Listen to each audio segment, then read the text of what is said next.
Okay, right. Is my mic muted? Yes, it is. There we go. The microphone is no longer muted. We're here. Kinda wish it was, guys. I hope you're somewhat okay after that loss. It kind of went how we all thought it would go, only a lot more dramatic and a lot more frustrating. I think everyone here mostly agrees that in an ideal world, the wish to beat the Seahawks was logical. That, hey, do you know what? The Eagles have been here before. They've played the Seahawks before. The Seahawks coming off a bye. Huge win against San Francisco. A little bit sleepy. It's the perfect letdown spot. And then you realise the Eagles were without their top 3 wide receivers.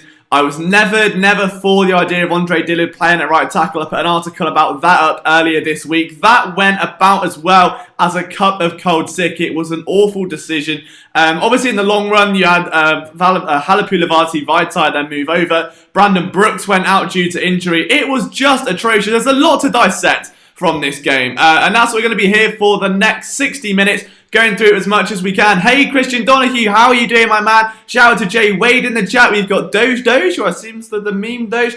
Brian Bennett, guys, if you are new around here, it would be amazing if you could hit that subscribe button. Also going to leave a link in the chat as well to our Discord server, which you can join. So this is something where we really want... Oh, hang on, there we go. Have I got it? I think I've got it. I'm trying to put it in the chat. There we go, yeah. So I'm trying to get as many of you guys involved in this as possible. So we want to build this community out, get you involved in projects, and more importantly, like, connect you all. Like, there's nearly 15,000 of you subscribed to this channel. The more we can get communicating, making friends, being part of this community, the better. So we'll start on that positive. We'll gradually work our way down. So let's start with the elephant in the room, which is Carson Wentz. Hey to Isaac, hey to Duck, 2 of our most regular viewers here. Robert says Carson needs to settle down. I think, you know what?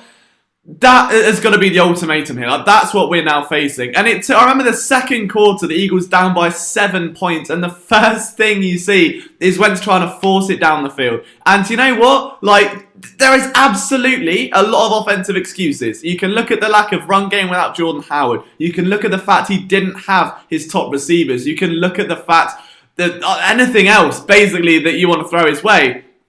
But if you're going to talk Carson Wentz, you have to talk Carson Wentz and not excuses. You have to talk the quarterback, okay? And from a quarterbacking perspective, someone that is dropping back in the pocket, going through reads and throwing the ball, he was awful. There's no two ways around it. There is no excuse you can say that says, well, we didn't have this guy. Well, not having that guy didn't take away from the fact he had the pocket awareness of a seal that game.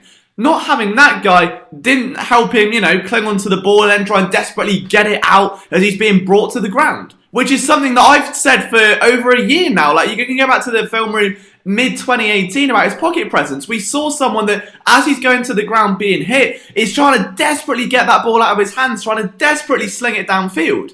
It's happening again. He's trying to do too much with the ball, and as a result, the offense is now suffocating even more than it already is. You've already got receivers that can't be put in a position to make plays, but Wentz is missing open guys. There was one look in particular that was late on in the game. Seahawks came out in a Tampa 2 look, and the only real way to beat a cover 2 is to get something like a nice, like a corner or a post route in the turkey hole between the safety and the zone corner. You had Matthews one side, the corner read that and dropped back. You had Greg Ward Jr. the other side, wide open. Didn't look that way. You also had a check down underneath, wide open. Didn't throw that way. There was too much left on the bone by Carson Wentz, and this has been 2 times in a row now. And don't get me wrong, he had a nice pass to J.J. Arcega-Whiteside. That was one pass in garbage time where it really didn't matter. By that point, it was too little, too late. Carson Wentz had stifled the offense enough. And I think the most infuriating part of this game was the fact the defense really kept that team in it. And we've been critical of the defense time and time again. And do you know what? Whatever the reason is for that turnaround, whether it was the article by Jeff McClain, whether Jim Schwartzer just woke up and someone hit him on the head and he was like, wow, I need to make all these adjustments.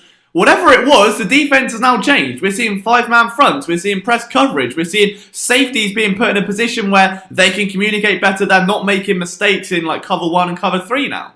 That's fine. That's amazing. The problem now is that the defense is playing with such intensity throughout the game. Every time they get a turnover, they hold the Seahawks to a 3 and out. They get good field position. They do everything they can to force feed this Eagles offense points, and they continue to throw it back up. And it's abysmal. And you don't have to put that on, well, he was without Nelson Aguilar and Alshon Jeffrey. You can put it on everything. Net Daddy, dude, thank you so much for the donation, man. That's incredibly kind of you, especially at an evening where everyone's frustrated and annoyed. Was not expecting any donations on that tonight at all, so thank you. That means an awful amount. Maybe how we can sign God as a wide receiver. Oh my God! Do you know what? I would donate you $5 right back for that comment. That's the best comment I've seen. Gee, no. Oh, that's MVP material. Fair, but if everyone, go and subscribe to Net Daddy. If he actually has a YouTube channel he uploads to, go subscribe or drop your Twitter in. Something we can plug for you, man. That's one hell of a comment. McCann will make the plays. That's interesting, isn't it? Because there was a point in the game, I think a lot of people were calling for Wentz. And it's interesting because you look at the stat line, and it's not that bad. I think he was 33 for 45 and a touchdown and 2 picks. On the surface, if you miss this game and you go and look at it, you're like, oh, Wentz wasn't great. Wentz was shambolic.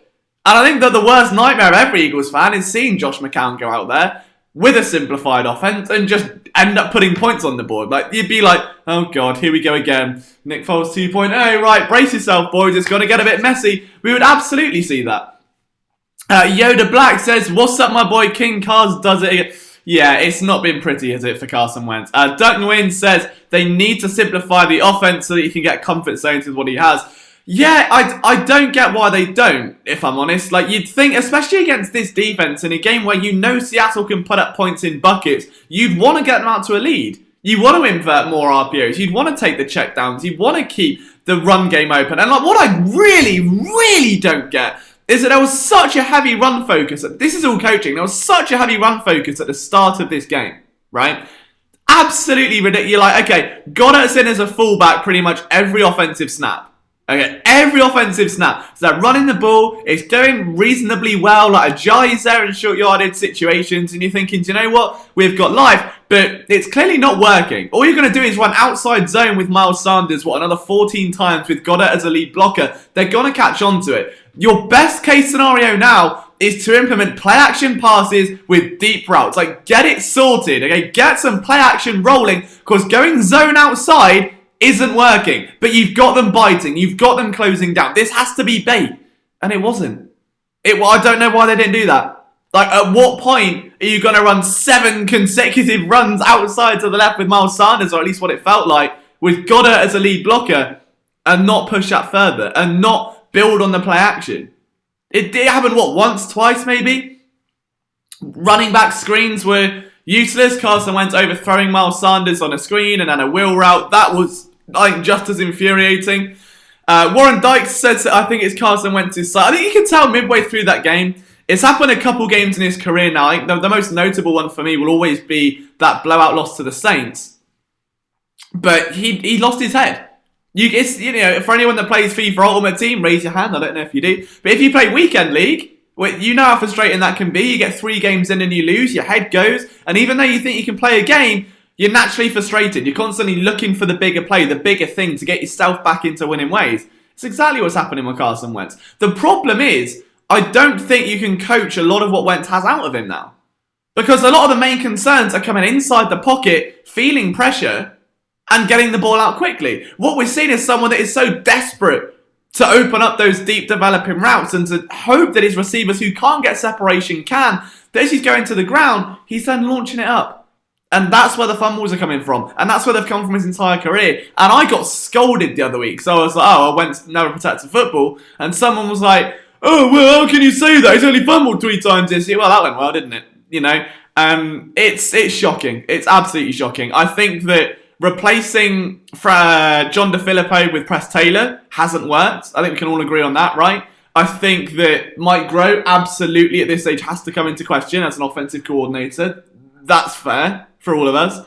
That's been the case for a while, but especially after this game where there was just a string of really questionable play calls. I think it was like 3 third downs where they were running plays that I'd not seen them run this year, or that they seemed a bit alien. And I was like, I'm not sure if that's the case. They may have popped up at some point and I've missed it, but that's not the situation. You implement something totally new when you've got no receivers and, the chances of success are even somehow lesser than they already would be. So there's a lot of, I think, just borderline criticism and upset and unrest and frustration, and all of it is absolutely warranted. But this is the first Last game, you could kind of say, hey, do you know what? Wentz was bad, but he didn't have much help. This time, it's just, Wentz was bad. Forget the help. Wentz could have had all the help in the world. He was bad. Like that. This is the first game this has happened in a long time. Again, since that game against New Orleans, that we can sit here, honestly, look each other in the eye and say, Carson Wentz was bad. He could have had DeAndre Hopkins out there. He could have had Antonio Brown out there. It wouldn't have mattered. He was bad. You know, he was putting balls behind Ertz. And it's interesting now that you've got this report coming out about Alshon Jeffrey not going out to Houston in July for a workout with Wentz when all the other receivers did. You've got all kinds of constant complications, and I don't know where they're coming from. I don't know why they're coming from. It's easy to see that bleeding over into the field, surely. Like, it has to. It has to bleed over into what we're seeing. Let's see what you guys are saying. Derek Willis says, yeah, QBs are paid to lead. Absolutely. I don't know if you can criticise his leadership, though. Because who's he leading right now? That's a really interesting argument. And I'm not saying it's wrong at all. So please don't think I'm just disagreeing, because I'm flat out not. Like, there's a lot of weight to it. But you can't quantify leadership other than being rah-rah on the field and pumping guys up. All we've heard is amazing things about Carson Wentz from his teammates, with the exception of an anonymous source and Alshon Jeffrey. Like, it's really hard to say. But I said, earlier in the year, the one thing I want to see is going after practice to work with receivers. If your receiver corps is that depleted, stay behind every goddamn day, get those guys in shape and just hit the ground running. Like, get them familiar, build on that chemistry. Like, if you know you're without your number 2 receiver, get yourself acclimated with his replacement. That shouldn't be rocket science, especially for someone that is now being paid like an elite quarterback. And he did do that, in fairness, he did, but it was and I hate to say Orlando Scanjic was right, but it's reactionary. That came after a string of losses. That wasn't happening a week after Deshaun Jackson went down. We weren't seeing reports of, here's Wentz after practice, here's Wentz staying with this guy, here's Wentz with... We weren't seeing that. It took like a real kick in the teeth for that to happen. So I'd say to that argument, you've got a point. The rest of it is hard to quantify, though. He's leading the worst receiving corps. Yeah, exactly. And the bad offensive coordinator. Mike Groh doesn't really help himself. And I know for those of you who watch the podcast or listen to the podcast, see the logo down there on Friday. For those of you that read the articles I put out on phillysportsnetwork.com, I put one out strictly this week saying that Andre Dillard shouldn't be starting at right tackle. And I know I spoke with Mike Kay, who works for NJ.com, on Twitter about this. Mike's argument was that starting Dillard at least gives you depth at other spots. That's fine, but there is no reason you couldn't start Vitae at right tackle and then, God forbid something happened, which it did, you've still got Matt Pryor there. It's not the end of the world. I know Matt Pryor was bad, but it wasn't shocking. The second Andre Dillard voiced concerns midweek saying try and write an exam with your left hand if you're right-handed. That's a warning sign. That is absolutely a warning. Someone should have heard that in a coaching staff and be like, he's not comfortable, he's not happy, he's saying this to the media. It's like, yo, help me out. Like, what do you expect from me? And what we saw was a guy struggling. Just absolutely struggling. Everything's back to front. His pass set was awful. He didn't have any kind of strength in like the foot. He kind of puts his weight onto like the back leg during the drop back. It was shocking. Absolutely sure. That's on the coordinator. That's on Doug Peterson. That's on someone to pull him aside and say, are you ready to start? There is a chance he faced Jadeveon Clowney. Can you imagine if that happened? It took a half for him to be benched. It would have been a quarter with Clowney in there. And that was a large reason why they couldn't establish the run early on. Because you've got someone that's all back to front, doesn't know what he's doing. And you're using this cross-training idea, on the back of a week where JJ Arcega-Whiteside hasn't been implemented because he's learning every route in every wide receiver position. And Mike Groh is wearing many hats as an excuse for Nelson Aguilar's production. So which is it? Is cross-training good? Because all I'm seeing is Nelson Aguilar not producing, Arcega-Whiteside not getting on the field because he has 87,000 routes to diagnose, and Andre Dillard now forced to line up at a spot he has never played in his life. That's shocking. That's abysmal coaching. I don't care who's responsible. If it's on Doug, he's got to be accountable. If it's on Groh, he's got to be accountable and pulled aside. That's abysmal. If cross-training has been the main reason in Groh's mind for Nelson Aguilar not getting production, why would you put Arcega-Whiteside through the same thing? Why would you put Andre Dillard at right tackle when you've got Vitae, who started most of 2016 at right tackle when Lane Johnson went down with injury, who started at both sides of the line, who's versatile? It's a joke. It's frankly a joke, and I really don't understand any of it. But thank you guys for leaving likes, and we've got over 50 of you in the stream. Let's try and go over what you guys are saying so far. Eagles have the worst receiving corps I've ever seen, period, says Nerd Gang Entertainment. They can't get open at all. It's obvious Wentz doesn't trust them.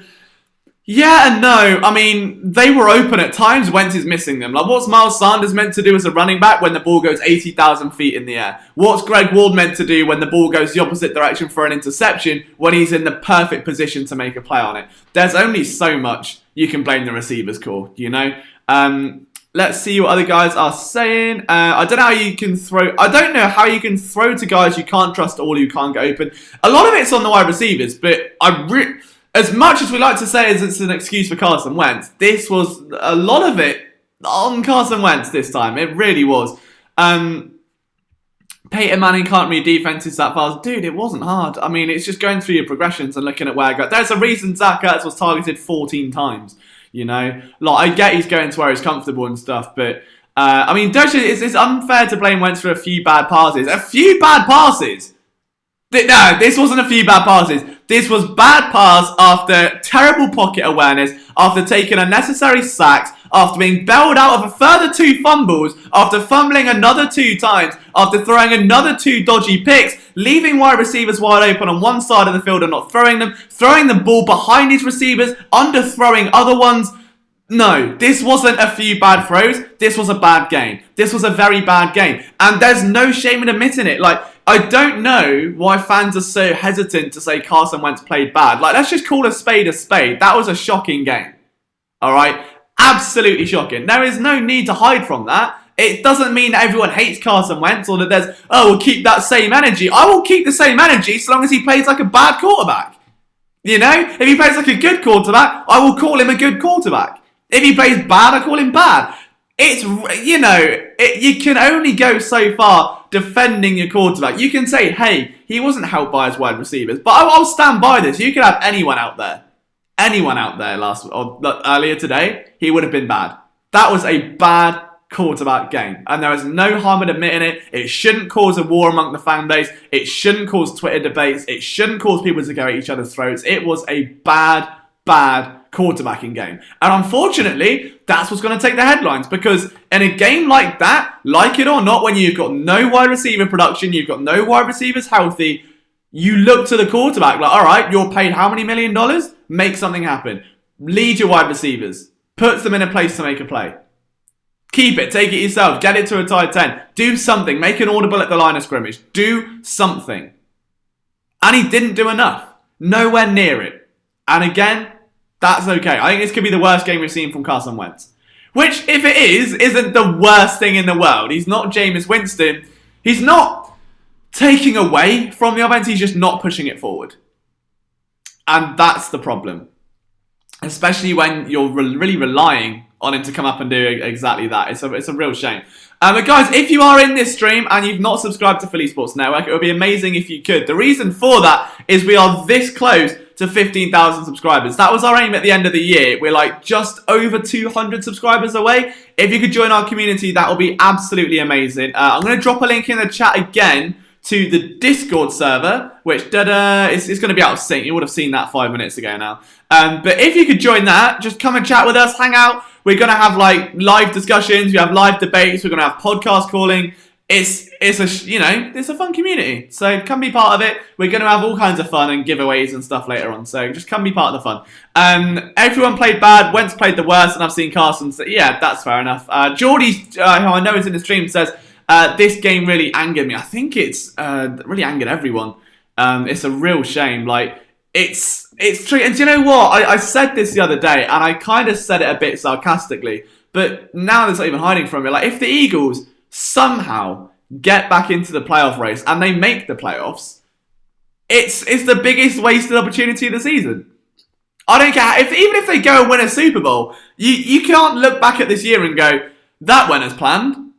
And you can go, oh, all that matters is wins. I don't care about stats. I don't care if we do this or that. A win is a win. Like, if that Miami game was a trap game before, I said on Twitter earlier today, it is now Tomb Raider 3. That is a game where Miami a team that have been embarrassed all season long, are on their turf and they're going to smell blood in the water. They're going to look at that game and be like, do you know what? We're not being the laughing stocks of the league anymore. We're not going to sit here and just take a beating from this Eagles team. We're going to be the reason that they suck. We're going to be the reason their season folds. And that's the role that every team plays, especially in a tanking race. Like, you want to play spoiler, right? At that point, your season's done. You're over. What have you got to motivate you other than playing spoiler? And that's what's going to happen. So, honestly, I can't say, hand on heart, that going into that Miami game, I would be comfortable putting money on the Eagles to win. And I never thought I'd say that this year. Like, it was a trap game before. It's worrying now. You've then got divisional games. Washington just carved out a win today against Detroit. I know that's Detroit, but, you know, that they've got a role to play as spoiler. Eagles fan 20 is subscribed to the channel. Thank you. It's very, very appreciated. Brandon says the system on offense is completely broken. There's no way around it. Yeah, there's only so much you can really do at that point, isn't there? Like, you really don't know, I guess, what can change. And a lot of people are going to look at it and go, right, make it simple. Give them RPOs, give them slants, give them check downs, make it run heavy. It could have been run heavy. I don't know why Jay Ajayi was just sprinkled in sporadically. He could have and should have been a much more poignant feature in that offense, in my opinion, than what we saw today. There's no two ways about that in my mind.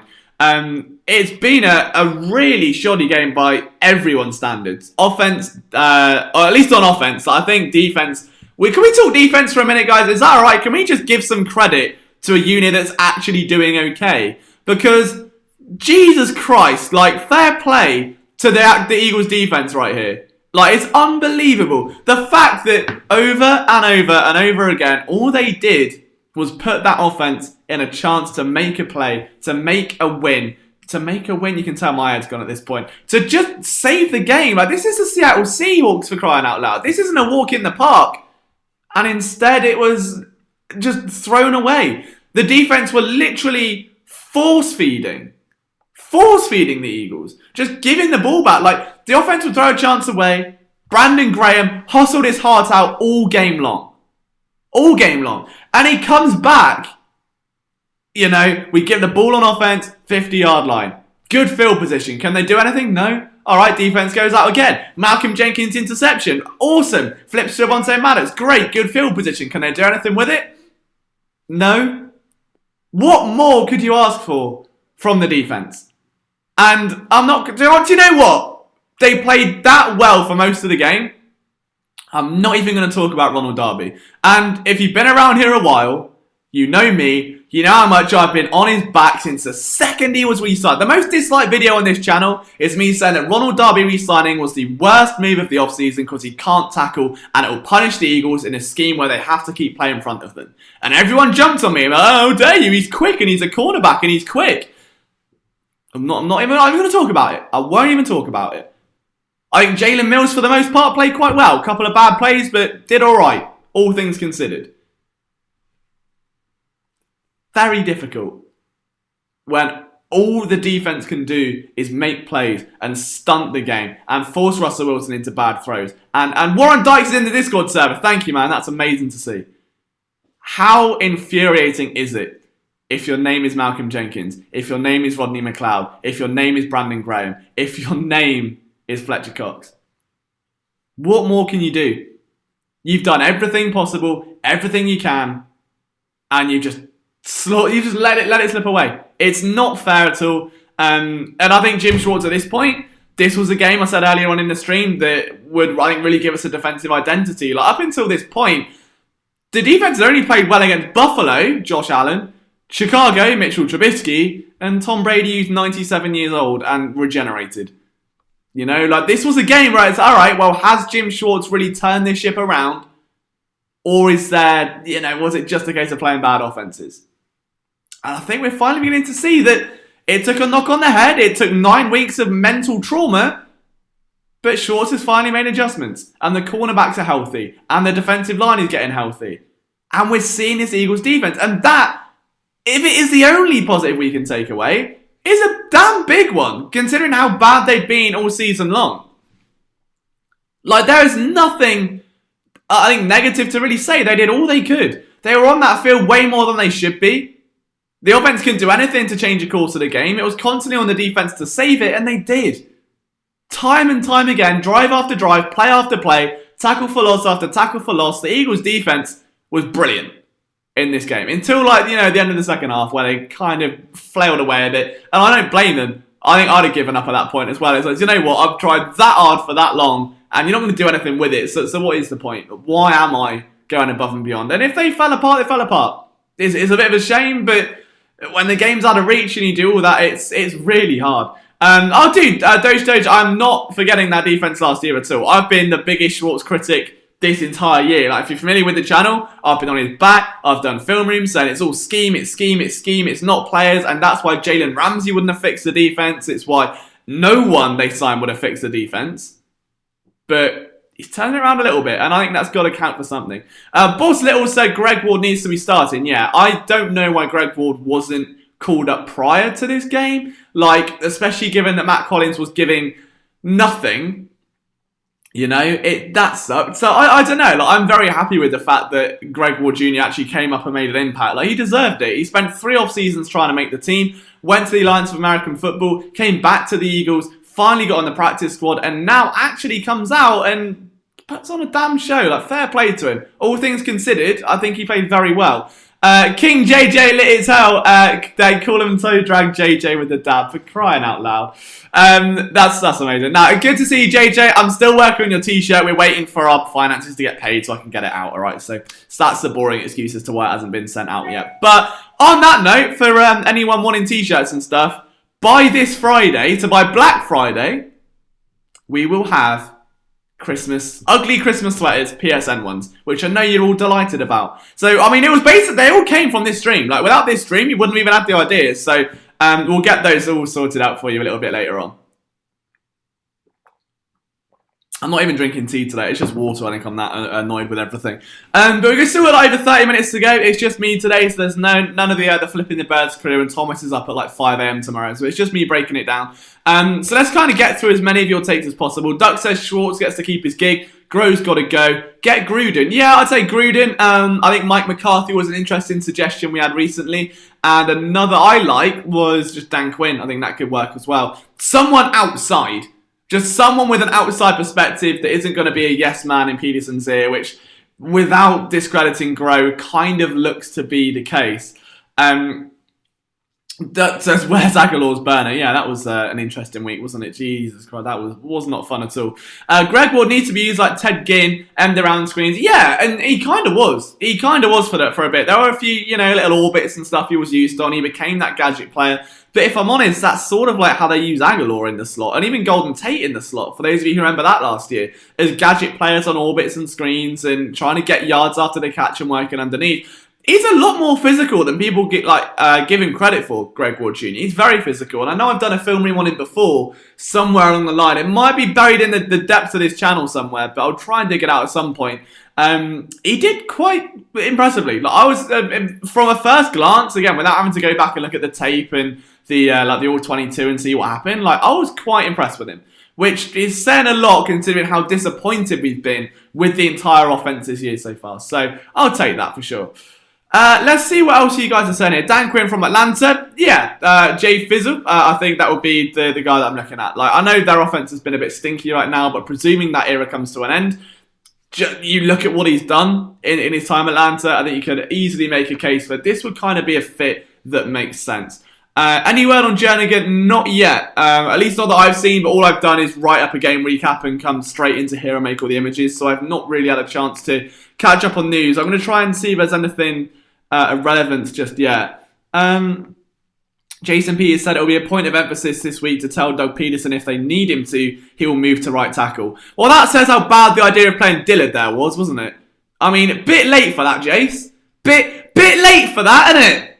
Little bit late. That's annoyed me. Bit late for that. Shut up. I swear this team. I swear. Like, the incompetence of, if it's the coaching staff or whoever.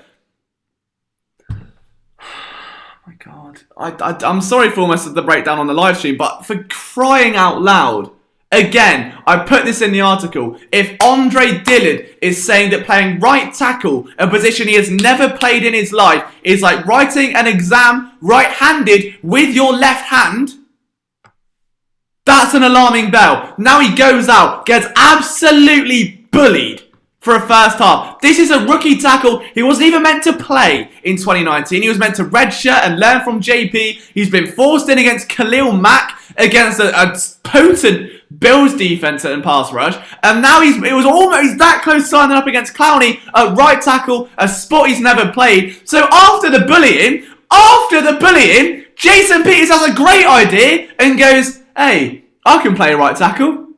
Bit late, innit? I'm trying not to swear, but you're cutting it a bit fine there, JP. Like, you see him struggling. You're meant to be the guy mentoring him, for crying out loud. That's actually annoyed me. That might be the thing that has ticked me off most about this entire game so far. I'm really, really not a fan of that at all. The good news though on Carson Wentz is he's left the locker room. Right hand's heavily wrapped. They don't think it's broken. Wouldn't surprise me if we see Josh McCown next week, just because, you know, and a change is needed at this point. But trying to just see if there's any quotes or anything like, Wentz said there's no concern about his hand, and the Eagles fans have every right to boo him. Yeah, fair enough. I think that's absolutely true. You never want to hear it, but it is what it is. They have a right to. Yes, they do, because you played terrible. I don't understand. I don't know where to even begin. The wheels have just fallen so far off the wagon. You can't even call it a wagon anymore. It's just a box. It's so frustrating. I'm sorry if I've just deafened everyone there. Wentz has been changed from healthy to questionable. Okay, I don't know. There's so much to be annoyed about in this game. Like, I'll tell you what, this week in Philadelphia sports tomorrow is going to be a train wreck. Like, if for anyone that's been around this channel for a while, there's going to be some rants in that one. Like, I'm already fired up about that Dillard situation. That's not fair. Not fair on him at all. He's a kid, first round pick, you protect your investment, and instead they're thrown into the Lions, and they're literally kind of throwing him into an ocean and just hoping he can swim. And then, you're thrown to the ocean hoping he can swim, and then 10 minutes after he's drowned, lifeguard Jason Peters goes, hey, I could have gone and got him. I could have saved him. Brilliant. Love that. Absolutely love that. That's really frustrated me. Probably way more than it should have. Oh, it's annoying. If I've gone over the top there, guys, I'm very sorry about that, but I had to get out a little bit of frustration here. Dougie P has to change his whole staff.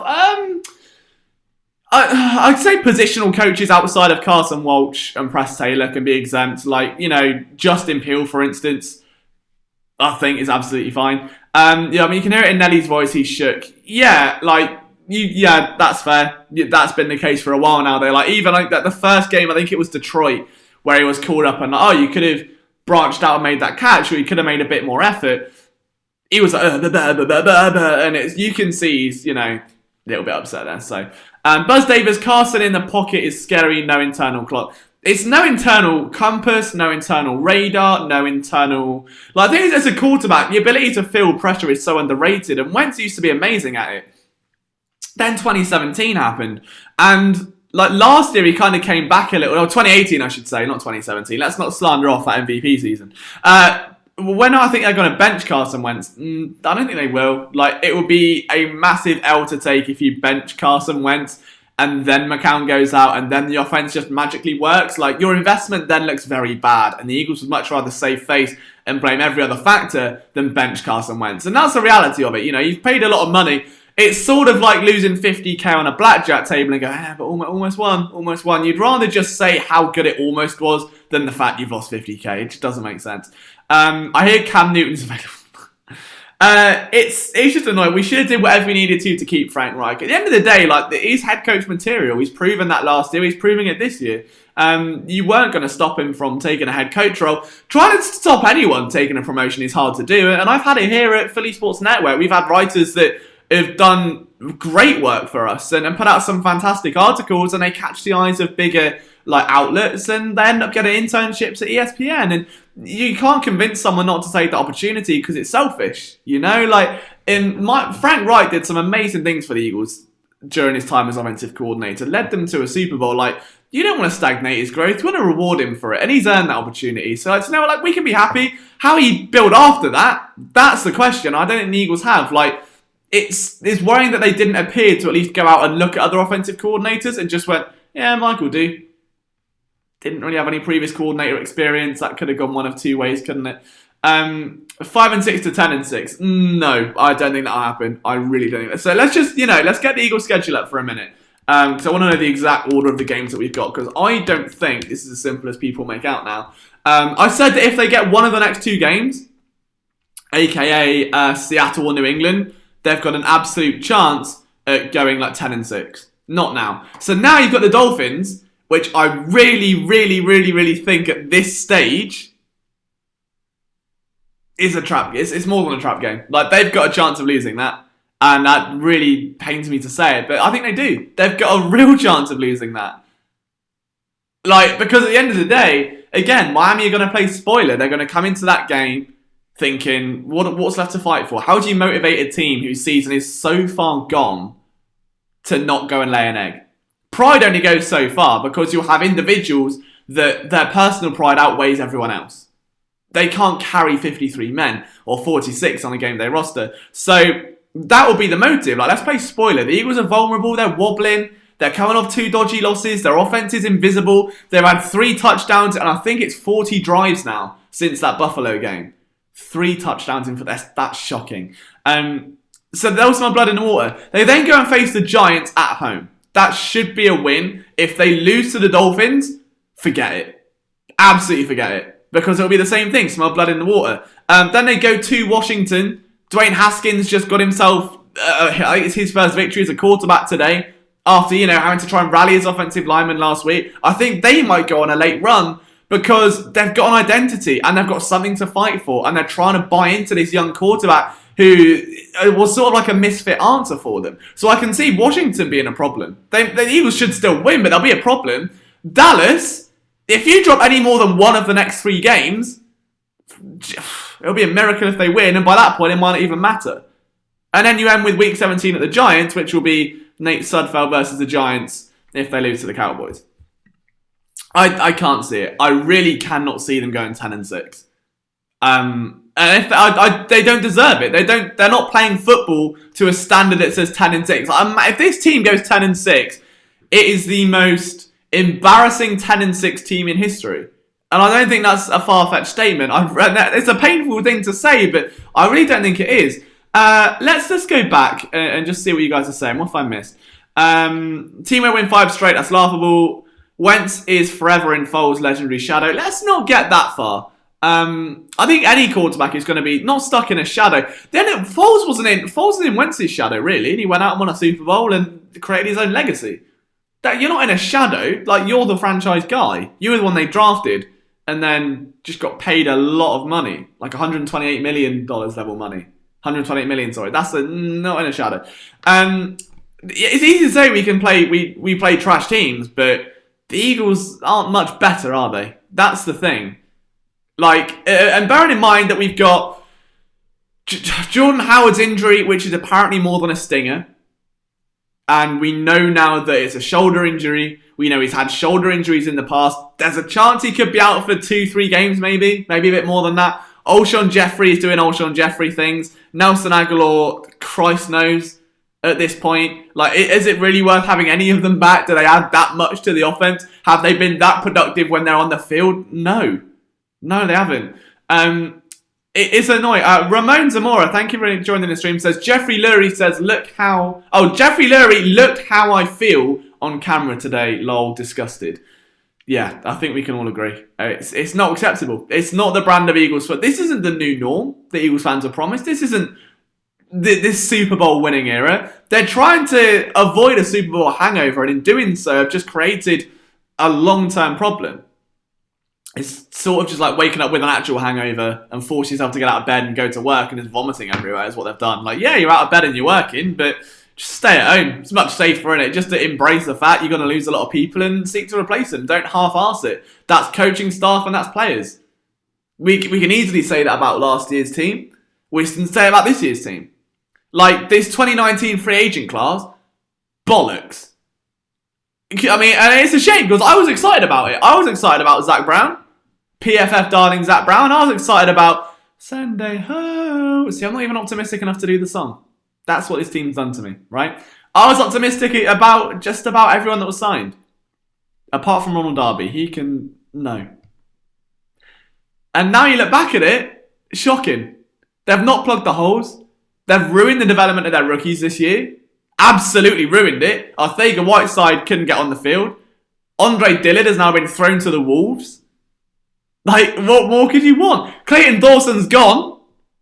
So, who does that leave? Miles Sanders, great, okay, nice. And Hassan Ridgeway you traded for, and he is injured. So that's good, isn't it? Great. Injuries, Johnson, Brooks, Peters, Howard, Jeffrey, Jackson, Aguilar. Yeah. Oh, dude, Bonzology, don't get me wrong, it absolutely matters. And it's a huge reason why this Eagles offense is failing, because they're without key personnel. But let's not call a spade, let's not call a spade a spade. Carson Wentz had a terrible game. You could, okay, Bonzology, right, let me ask you this, okay? If Carson Wentz had Jordan Howard, Brandon Brooks, Jason Peters is fine, Jordan Howard, Alshon Jeffrey, Deshaun Jackson, Nelson Aguilar, all out there today, and he put in that kind of performance, would the Eagles have won the game? Because they wouldn't. They did not do enough at all. I don't care who he had at wide receiver. He wouldn't have won the game. It was a bad quarterback game. Yes, there were mistakes on the offensive line. You can say there wouldn't have been much pressure if Brooks was in, if Lane Johnson was in, and it wasn't going to be Dillard on the right. But this is still a quarterback that is struggling to read pressure, that is forcing the ball downfield, that's missing wide open looks, that's chucking it about aimlessly when he gets tackled. There's a difference between escapability and pocket awareness. Carson Wentz is 90% escapability, 10% pocket awareness. Russell Wilson is probably 50-50. That's the difference. I don't think that it doesn't matter. You can say the team had... This is the last game, fair enough. Eagles were without key offensive pieces. Wentz wasn't that bad. And having them back, especially Jordan Howard, would have helped them win the game. This time, no. This was much more on the shoulders of Carson Wentz, who stifled everything. He's missing passes in the flat to Miles Sanders. Is that Miles Sanders' fault? Is that Andre Dillard's fault? Is that because Jordan Howard's not there? Is that because Alshon Jeffrey's not there? Like, no. No, he wouldn't have played that bad. No, he would have. He would have played that bad. Because he was bad. It's not... Receivers can only make a quarterback look so good. Look at Mitchell Trubisky, for crying out loud. Right? And I'm not comparing the two. Like, don't take that out of context, please. But, like, receivers can catch balls that are thrown their way in positions to catch them. Carson Wentz was underthrowing, overthrowing, missing, misreading. That's quarterback. That's you. That's like saying, oh, well, Nelson Aguilar would have caught the ball if it was thrown better. No, he would have caught the ball if he adjusted better as a wide receiver. That's the difference. That's on him as a wide receiver, the same way this is on Carson Wentz as a quarterback. It's totally different. Like, again, this doesn't have to be a case of going to war at Carson Wentz and saying, is he a good or bad quarterback? He's a good quarterback. He goes through games where the second his back's to the wall, he folds. And it's like when you're on Madden, you go 2 touchdowns down, so every play becomes 4 verticals. It's exactly what it is. John Eads, nice to see you in the chat, my man, says, Wentz sucked, end of decision making. Does he know how to make decisions? Yes, he always beyond crap, but wrong. Yeah, exactly. It seemed, he had less time because he was without Lane Johnson and he had Andre Dillard falling over because of the coaching staff slapping him in there. Doesn't make his pocket awareness any better. Doesn't make his ability to... There was one play, this annoyed me, and it won't get spoken about because I'll say, oh, well, that's what pressure does, right? He was being hit. I can't remember who hit him, but it was a ball where it was a forced fumble, essentially, because the ball came out and the ball was in the air, right? Carson Wentz went to throw this ball, saw contact, his arm was hit, and he shut his eyes. So the ball's up here, and he shuts his eyes. What are you expecting? Like, I know you're bracing for a hit, and it's easy for me to say having never taken a hit in my life. But you don't do that. This is someone that stands so tall in that pocket, has taken hit after hit, and looked like Houdini. It's never been a problem before, but all of a sudden, in the pocket, it happens. And we've seen that several times.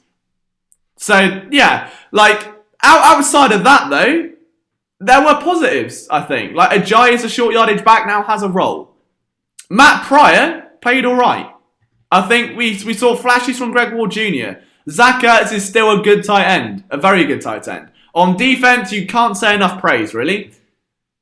But the majority of this game... This was a game, really, for Carson Wentz to come out and say, hey, I've got no help.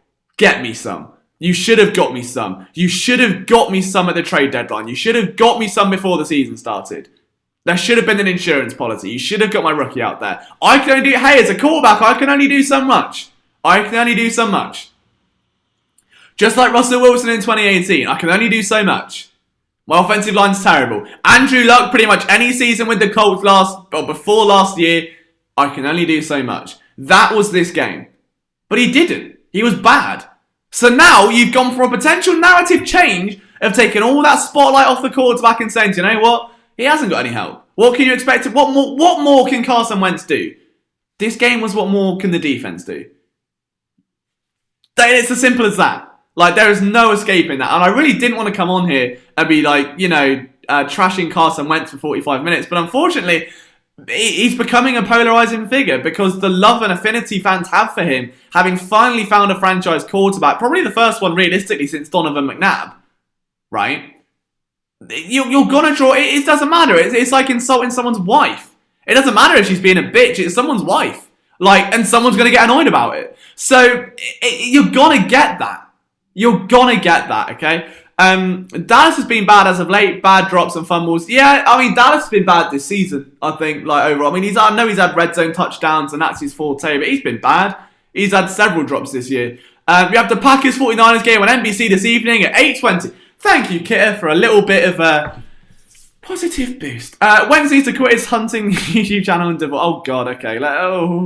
Why in this day should a 25-year-old... To be fair, Bonzology, I'm 24. I can't even keep myself going, let alone look after someone else. So, I mean, hey, I can get married because then all my bad podcast analogies go out the window. And I kind of need them. So I need to, start seeing someone fall in love, get ruined, and then have bad podcast analogies. But, nah, I mean, they say behind every successful man is a successful woman. I'm doing all right, just to say. I still believe in Carson, but the coaching needs to... Yeah, it's... Put it this way. All right, let me position this to all of you. There are 72 of you in this stream. I don't know how many of you are subscribed, how many of you have accounts or anything like that. Answer me this question in the chat if you can. You get made owner of the Eagles mid-season or GM, whichever role you want to see, right?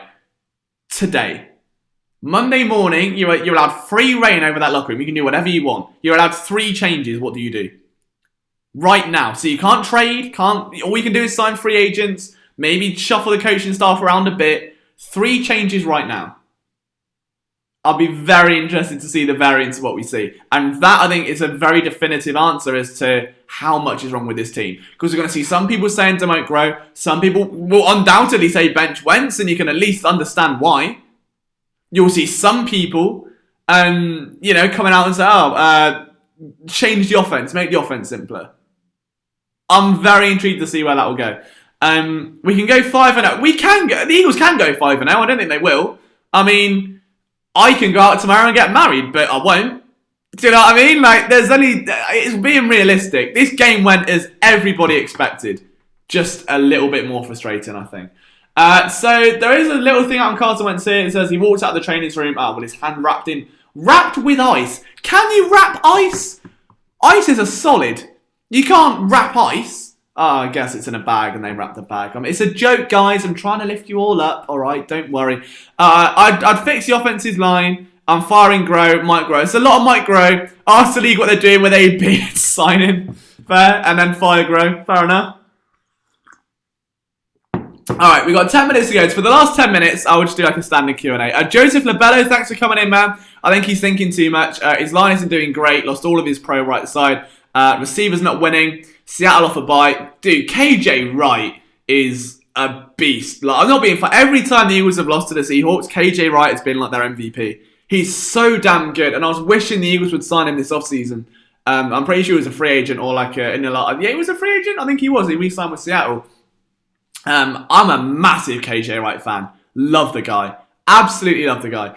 And you know what? If Seattle know plays the Eagles are going to run, that goes back to the coaching staff for not having a good offensive game plan, doesn't it? So, do some actual practice, LJ. The mistakes week in, week out. What do they all do? Yeah, fair enough. Absolutely fair enough. Net Daddy says, Pats 10, Cal Puke 6 half-time. Good to know. Like Gross seems like he doesn't really know what he's doing and he feels like dead weight. Yeah. I don't know. There are times where like you see what impact he does have and it's positive. There are other times he says the wrong thing at the wrong time and we don't really know what his role consists of, and that's why it's so hard to grade. But it's on Peterson or Grow, and Peterson I think would much rather deflect it to Grow before taking some accountability. So I wouldn't mind that. Brig Gruden is a consultant. Grow gets demoted to wide receiver coach. Bring back Michelle. Get young guys on the field. Fair. I like that plan, Duck. That's a good plan.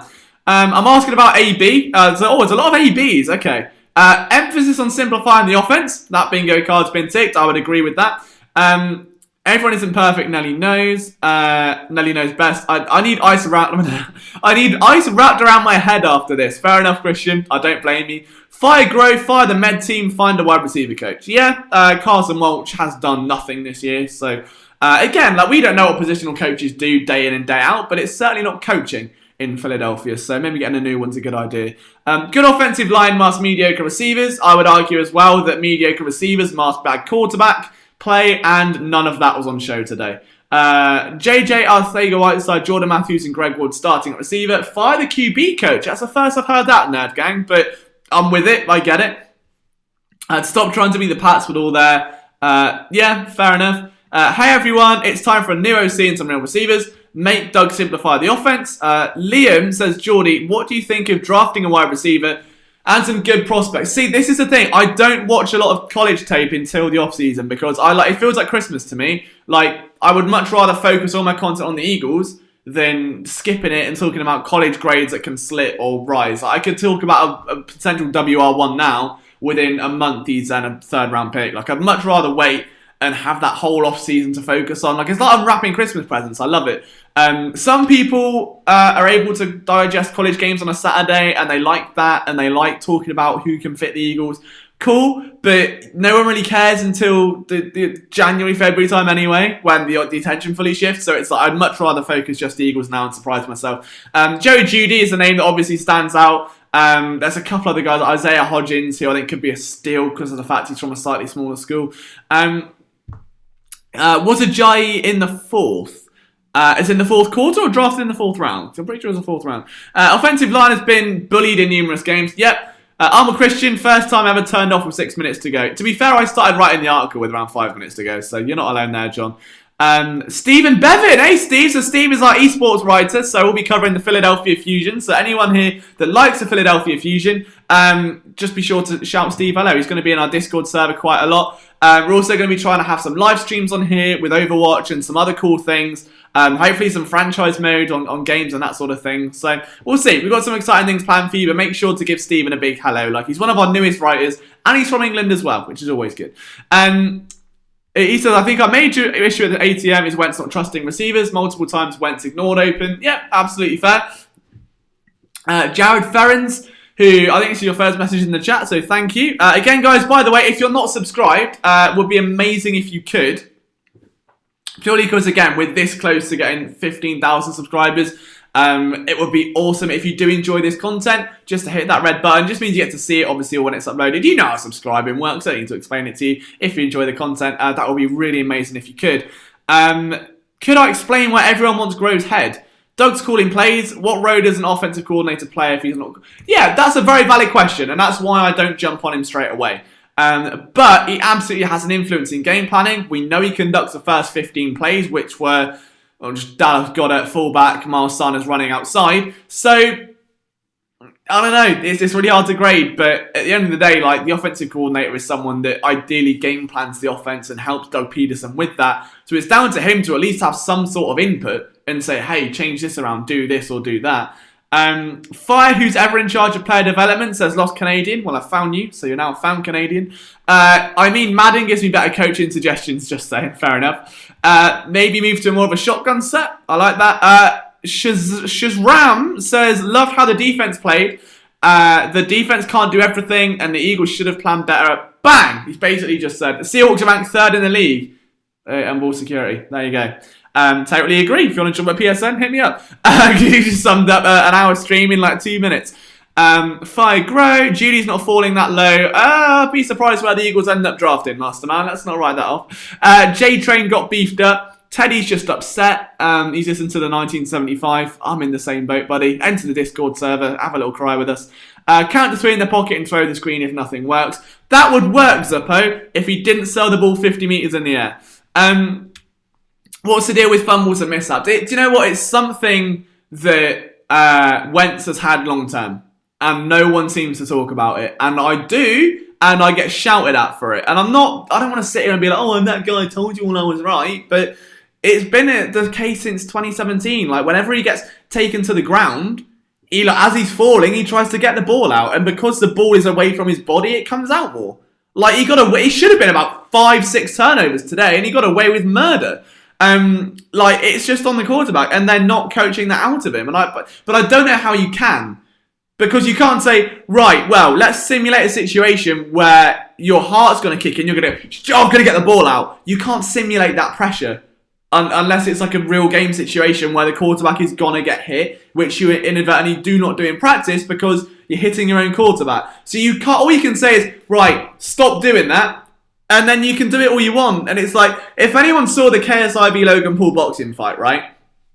So JJ, or like KSI, spent months sparring, and if you saw any of the sparring footage, he looked good. He looked concise. He was really tight to his... I'm not a boxing analyst. If I get it wrong, I'm sorry. But he kept tight to his body. The jabs were really quick. The second the bell goes in that first round, he's got hooks swinging like he's windmilling at a Slipknot concert. He's just going out. And it's the same thing. Because when the pressure's on, everything you've learned goes out of the window. And a lot of it comes down to raw instinct. And that raw instinct with Carson Wentz is...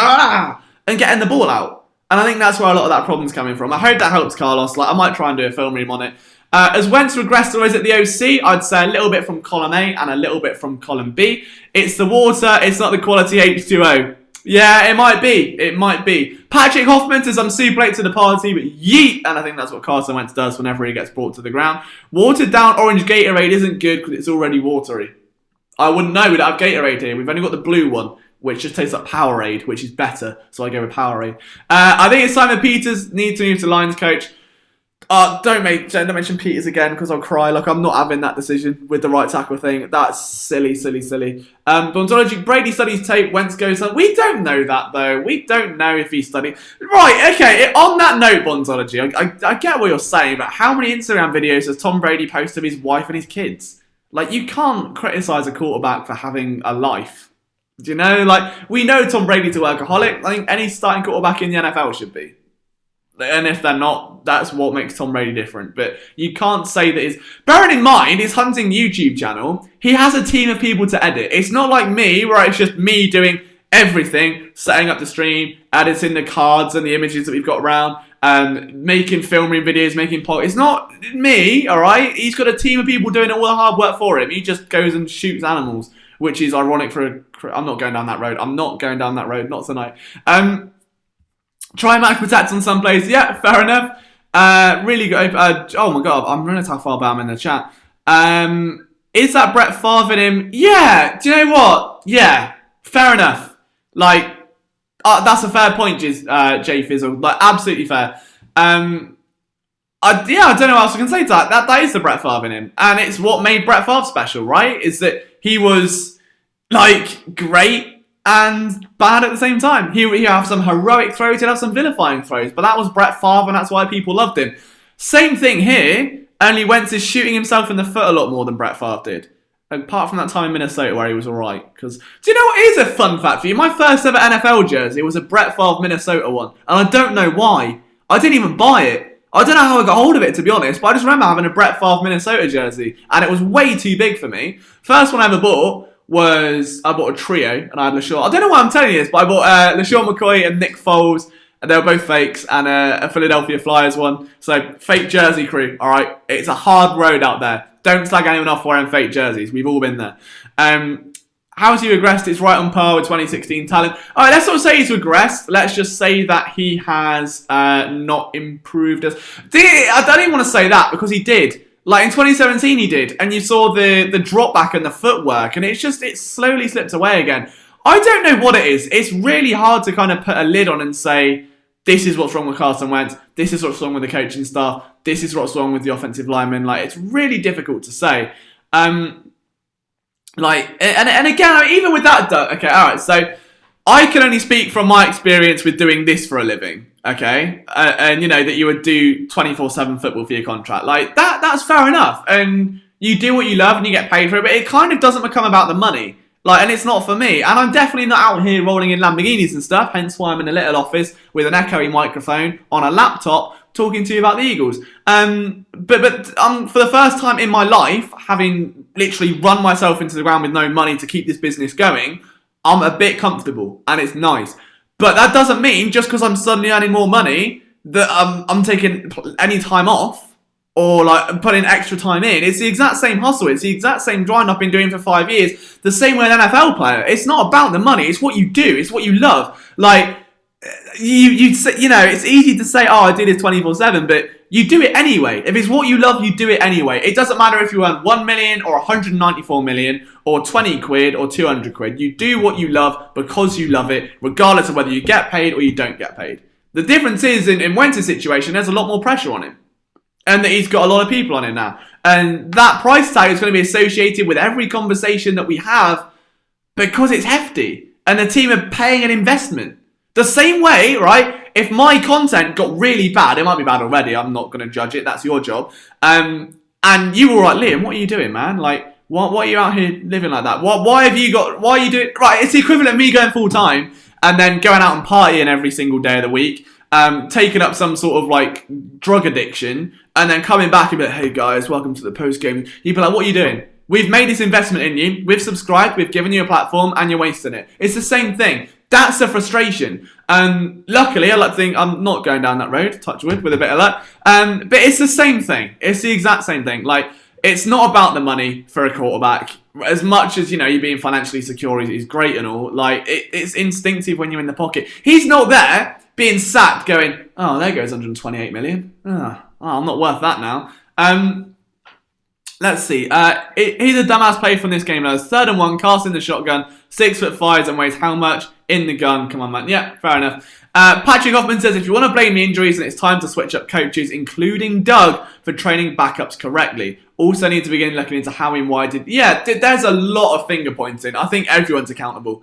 And that's worrying. The fact that everyone's accountable is worrying. Do you know what I mean? Like, it shouldn't ever get to a point where you've got... head coach accountable, GM accountable, quarterback accountable, line accountable, receivers. That's too many lines. You know, that's more lines than a rap song. That's a dreadful situation to be in. And Zippo, thank you so much, man. That honestly does mean a lot. And what I love about this channel as well, we're at past the hour mark now, so I can get a bit soppy, is the debates we have. Like, I know for a fact now, me and Zippo have had a bit of a back and forth tonight on Carson Wentz and whether he's good or bad. But it's done so with so much respect and so much love and that mutual love of the Eagles and hopefully this channel and the community we've got, where I'm not out there being disrespectful, he's not being disrespectful. We're just chatting about the Eagles in a nice, productive way and hearing each other out. And I love that because you don't get it in many other communities. And I'm very, very lucky to call this a home. And I say it every week, but this is the first place, be it job, be it school, be it anything, like, you know, I feel at home. I can be fully me and fully comfortable and confident around you guys. And, like, that's really cool. And I hope it's the same for you as well. And that, like I said, PSN season's all about all of us thriving and this whole community overcoming battles or overcoming adversity or overcoming mental health or progressing in jobs or progressing in school and getting those grades.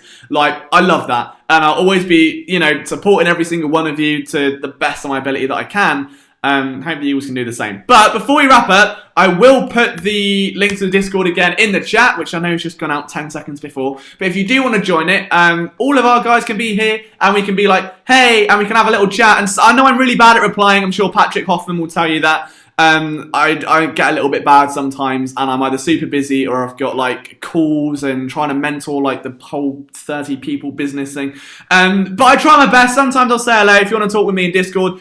More importantly, you guys get to interact with each other. So the discussion does not stop now. You can go into Discord. There's voice channels. You can meet new friends. Someone made the analogy the other day during a video that we did that said it's like Screw Attack. So if anyone is familiar with that, that was the best comment ever because I loved Screw Attack. But it's just a community. Like, hey, we're all diehard football fans. We watch a lot of football, which means we probably don't socialise much, right? That's the reason we're all on this live stream. So having a community where you can make new friends and talk football with them and have that one thing in common about people you love that, and I'd love for you to be a part of it. So if you could join that Discord, it's not like subscribing, you're not obliged to do it, it's free, and you're just part of that community, so that'd be amazing. Doug says, you set up the chat and that way and we feed it through energy. Thank you so much, man. Like, I tried, that's the real aim. But yeah, I'm going to call it a night. We've done the hour, so thank you so much for taking your time of your evening. I know the Cowboys are on, and it's a super important game now, and you're all here talking with me, and that blows my mind. So thank you for giving me your ears and your eyes and having this debate with me. To Buzz, to Christian, to Doge, to Isaac, to Geordie, to Patrick, to Incredible Zippo. I thought it said Zippo like the lighter. What a name that would be, like an Incredible Zippo lighter. King JJ, the Ultimate Burner account, Boss Littles, Duck and Win. I'm trying to scroll up and see as many of you as I can. To Jiv Fizzle. Have I missed anyone? I think that's most of the diehard. Carlos Bryan. Teddy Meany was crying. I'm sorry. Masterman812. Thank you all, honestly, for just giving us your time this evening. Like I know I say it every week, but this community is the reason I do what I do. It's the reason I try and put so much into this and to bring this community together, because it's bigger than I ever thought. Like, hey, the Eagles have just lost a really heartbreaking game. We all come on here and we all have a chat. And I love that. So just thank you so damn much for being a part of this, for giving me this platform, for interacting with me and being a part of this community, because Philly Sports Network, none of this exists without you. And that's why I try and make this point of being a community, because unlike some of the other sites, and I'm not going to name them because it's not my place to, you'll know the ones I mean, and it feels like you put content out, you take it from them, that's it. There's no dialogue. I want to be in this with you guys. I want to build this. And if you guys want to see stuff, if you want to see videos, if you want to see podcasts or content or discuss things, it's your stuff as much as it is our stuff. Without you, there's no us. And we're forever grateful that I will never not get soppy and not thank all of you for tuning in. Because the second I do that, I lose what it was all about. And it's always been about you and doing everything I can for you and giving you the best damn content that I can every single day. So thank you for watching it. Thank you for giving me your time. I hope your Sunday is a little more cheerful now and that things don't end up going backwards after this Eagles game. We're going to have This Week in Philadelphia Sports tomorrow, so stick around for that. That's the big weekly recap show. It's my favourite thing to do outside of this, where I kind of break down all the headlines from the last 7 days in a hopefully funny way. So if you want to stick around for that, that'd be amazing. If you could subscribe when you haven't already, please do. That's the best way to support the channel. And if not, then we'll be in Discord having a little chat later on anyway. So again, just thank you for absolutely everything. You are the most incredible community imaginable, second to none. We're truly blessed to have you, and we're going to have a lot of fun over the next couple of months. So just thank you again. Enjoy the rest of your night, and I'll see you soon.